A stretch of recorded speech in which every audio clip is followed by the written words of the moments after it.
Hi guys! Ngayong araw, samahan nyo kami sa aming anniversary date ni Agi. So, ngayong araw nga napagdesisyonan namin na mag-date na lang or manood na lang ng sine mga ate ko. Na para ba talagang vloggeries yan sila? Wala namang nagtatanong pero eto nga, i-vlog namin daw to mga ate ko. So, yun nga no, ma-share ko lang mga ate ko na ang napagdesisyonan talaga namin is magdagat. Pero dahil yun nga, nakailang dagat na din naman kami ng mga nakaraang buwan, ay napagdesisyonan na lang namin manood ng sine. Dahil may gusto nga siyang panoorin yung Colony. Lagi naman kasi niyang tinatanong sa akin kung ano talaga yung gusto ko mga ate ko. Pero why not na siya naman yung masunod ngayong anniversary namin. So yun, nagsimba muna kami sa Antipolo. Tapos dumiretso na rin kami dito sa Sangguniang.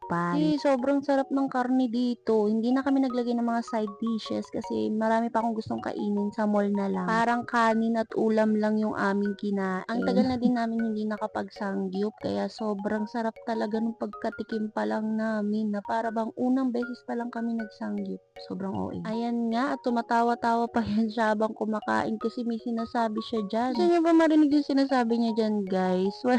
Wala namang kayong choice, ipaparinig ko pa din. So, eto nga yung sinabi niya. Gaganto ka din sana eh. Ano, puro ka trabaho. Ano daw, di ko masyado naintindihan yung sinabi niya pero nag-leave nga siya dyan para nga makapag-date talaga kami sa araw ng aming anniversary. Sobrang sweet mo naman din. And yun nga, pagkatapos namin kumain sa Sangguniang is nagbiyahe na din kami papuntang Robinson Mall. Sobrang hassle mga te, pag nakamotor ka talaga eh, no? Yung outfit mo masisira. Dahil mainit nga, nakabalot talaga si ate mo. Pero mga ate ko sobrang saya pag nakamotor kasi angkas lang yan siya. Dami pa niyang angal, kahit angkas lang naman ang ganap niya sa buhay. Sana ba papunta tong vlog na to? So yun nga no, pagkapasok namin ng Robinson, nagsayaw-sayaw pa kami dyan mga kahit ate ko. Hindi naman talaga kami nag-practice, biglaan na lang kaya ayan, hindi sila sabay. Pero sana sabay pa din yan sila hanggang pagtanda. Ano?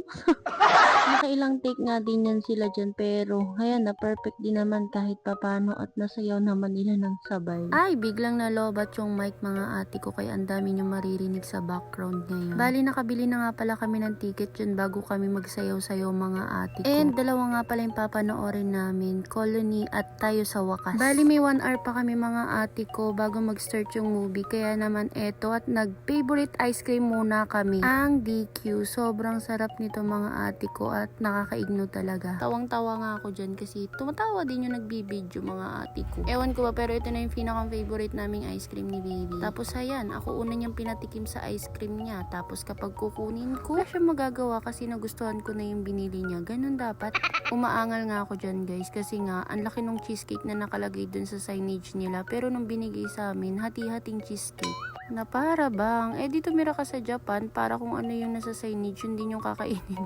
Pero in fairness, masarap nga talaga tong cheesecake na bago nilang flavor. Bali yung sa akin naman is chocolate. And ayan, nagpalit na nga kami kasi ang sarap nga ng cheesecake. Mango cheesecake pala. Pero syempre, hindi naman tayo ganun kasama. Kaya binalik ko ulit para matikman niya yung kanyang flavor. Nakonsume na din namin yung oras dyan mga ate ko. Kaya naman umakit na din kami para manood. And tada, tapos na yung palabas. So nag-video lang kami saglit mga ate ko. Sobrang ganda nga ng palabas ni Nabel at Donnie. At medyo nakakaiyak nga para sa akin yung palabas. Pero mas nakakaiyak yung ginawa sa akin ni baby dyan. Kasi ito 5 minutes na lang bago kami manood. Naglabas pa yan siya ng sama ng loob. Habang inaantay ko nga siya 5 minutes na yung nakakalipas, nag-start na yung movie. At 5 minutes din namin din napanood yung simula. Tawang-tawa pa siya dyan sa ginawa niya sa akin. And lumabas lang nga kami dyan kasi 30 minutes lang yung allotted time. Mag-start na din yung second movie na papanoorin namin, which is yung Colony. Ayan nga at hindi na kami late kaya sobrang saya ko na dyan. Di pa nga nag-start yung movie, nagtatakutan na kaming dalawa. Ayan, kunyari daw zombie kami. Ako naman na si Uto-Uto talagang nag-zombie-zombie din kaya tawang-tawa na naman siya sa akin. And pagkalabas nga namin mga ate ko, naglibot-libot na lang din kami. Kaso masama na naman yung loob ko, hindi niya ako ino-holding hands. Charot lang, madami siyang dala.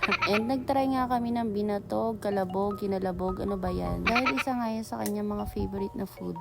Hindi mo ba alam, anak ako ng CEO? Ha? Sabi natin, naman na ito.